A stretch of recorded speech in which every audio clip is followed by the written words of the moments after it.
Hi Tim, great to see you tonight at the Wilderness Club. Just want to recap on what we worked on, and I know that I took this swing probably after about first sort of 7 minutes of us catching up tonight, so I didn't get you a first swings of the day, but just to recap on really what we worked on today. So really impressed with the work you've been putting in for me.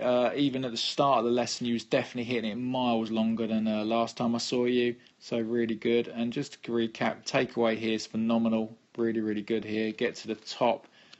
It's all in a really good position. It's a little bit narrow, so that's one of the movements we'll definitely work on next time to get you a little bit more width. Where if you look at here at Zach Johnson here on the right, you'll see yes, his club cuts through the hands, then cuts through his right forearm, the same as yours. If we go back, you can see you and him there at the same sort of frame. Your club head cuts through the forearm.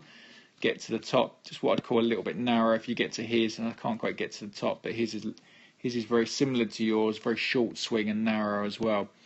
As you start to unwind, Tim, we're trying to get the club on the way down, cutting back through that forearm, doing a fantastic job. If we look at Zach here on the right, as he starts to unwind, we can see his shaft cuts through his right forearm. So both swinging on a really good path.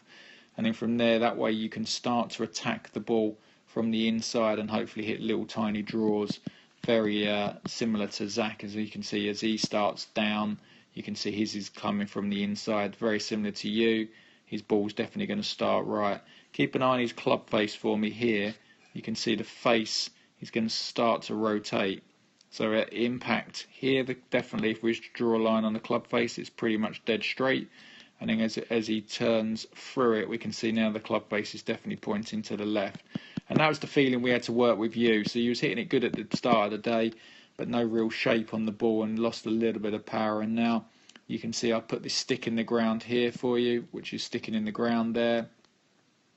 And all I asked you to do is try and feel like you rotated your club face slightly closed. A little bit blurry because it's a bit late in the day. But you can see your club shafts coming out, one a little bit too high, and two, when I was actually looking at it earlier, it had too much loft on the club face. So we was trying to get them hands to sort of wrap over, so you'd start the ball right at the stick and then bring it back. You couldn't do that to start with. You was tending to hit the ground quite a lot early, and that's really because you was gripping it way too hard in your hands, which I know you know is a problem.